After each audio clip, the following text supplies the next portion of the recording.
अस्सलाम वालेकुम एस्पायरेंट्स। हमारा आज टॉपिक है इंटरनेशनल रिलेशंस पार्ट 2 में कंटिन्यू है। वेपन्स ऑफ मास डिस्ट्रक्शन का ये टॉपिक नंबर है सब हेडिंग में से 2। Nuclear weapons states programmes and postures Indian and Pakistan nuclear doctrine. So nuclear weapons states कौन कौन से हैं, उनके प्रोग्राम्स क्या हैं, और स्पेशली हम जो पोस्चर में बात करेंगे इंडियन और पाकिस्तान न्यूक्लियर डॉक्ट्राइन पर।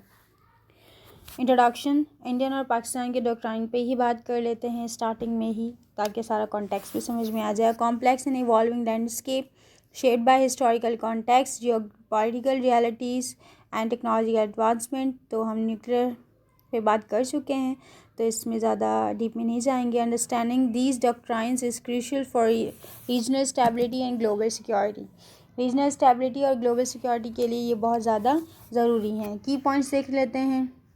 Both India and Pakistan have developed nuclear arsenals since the late 1960. Nuclear पे ये जो काम कर रहे हैं दोनों कंट्रीज़ 1960 से। Their nuclear doctrines have evolved over time, reflecting changing strategic environments and technological capabilities. Both countries maintain ambiguous nuclear postures, but there are key differences in their approaches. दोनों कंट्रीज़ ने न्यूक्लियर के posture को अच्छे से maintain किया है, लेकिन उनकी थोड़ी थोड़ी सी मुख्तलिफ अप्रोचेज़ हैं। इंडियन डॉक्ट्राइन क्या है? Core principle no first use. Indian doctrine जो है वो इसकी पॉलिसी ये है कि वो कोई फ़र्स्ट यूज़ नहीं करेगा, लेकिन पाकिस्तान की जो पॉलिसी उसको देखते हैं, अभी नहीं बताऊंगी। Indian has pledged not to use nuclear weapons first in a conflict में सबसे पहले यूज़ नहीं किया जाएगा। ये इंडियन डॉक्ट्राइन है। Credible minimum deterrence, maintaining a nuclear arsenal sufficient to deter, सिर्फ डराने के लिए इस्तेमाल रख रहे हैं ताकि पोटेंशियल एग्रेशन जो है वो कम हो। मैसिव रिटेलिएशन हो, थ्रेट हो, सिर्फ मतलब कि यूज़ नहीं करना, सिर्फ थ्रेट के लिए यूज़ कर रहे हैं, मतलब रख रहे हैं। Threat of inflicting unacceptable damage on any adversary that uses nuclear weapons against India. कि जब भी मैसिव को थ्रेट होगा या फिर लेकिन फिर भी फर्स्ट यूज़ पॉलिसी नहीं होगी। ये न्यूक्लियर वेपन्स की एक हिरोशिमा या नागासाकी में से कोई एक की पिक्चर है ये।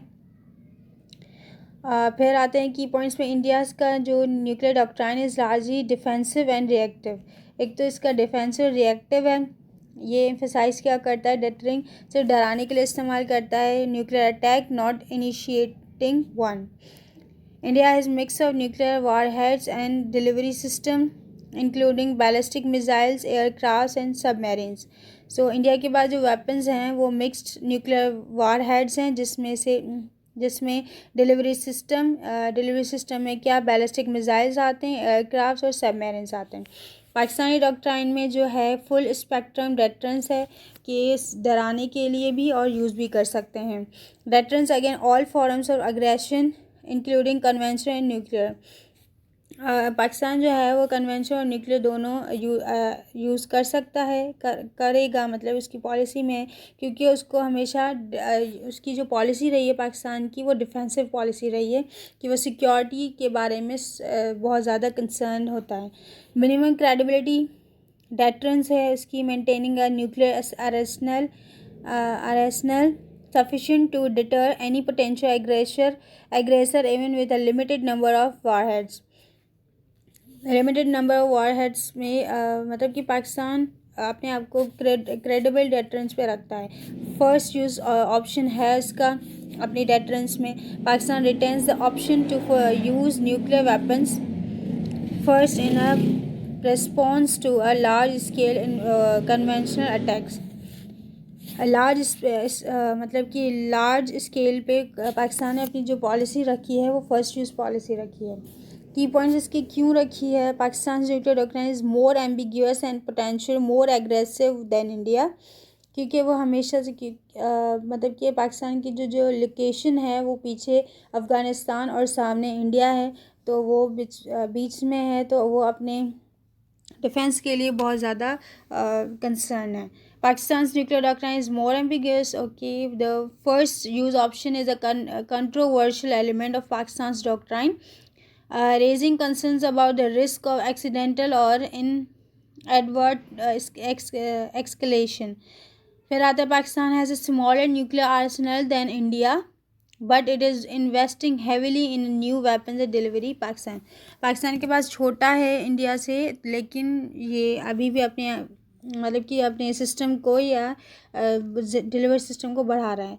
ये नसर एक मिज़ाइल है जिसका नाम नसर रखा गया, जिसका मतलब है मदद करना.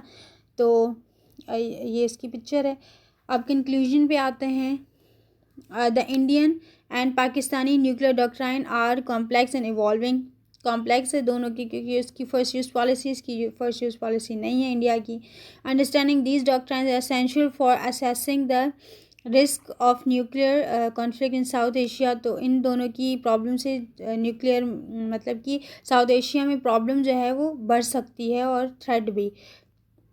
Efforts are needed to promote dialogue, transparency and arms control measures to reduce this risk. Arm control के थ्रू ये जो मेजर्स कुछ लिए जाएं ताकि इन दोनों के जो प्रॉब्लम्स हैं उनको रिड्यूस किया जाए, इन रिस्क को रिड्यूस किया जाए. So that's all for today. Thank you for watching our video. और अगर आपको कोई भी प्रॉब्लम हो तो आप कमेंट कर लीजिएगा. Thank you.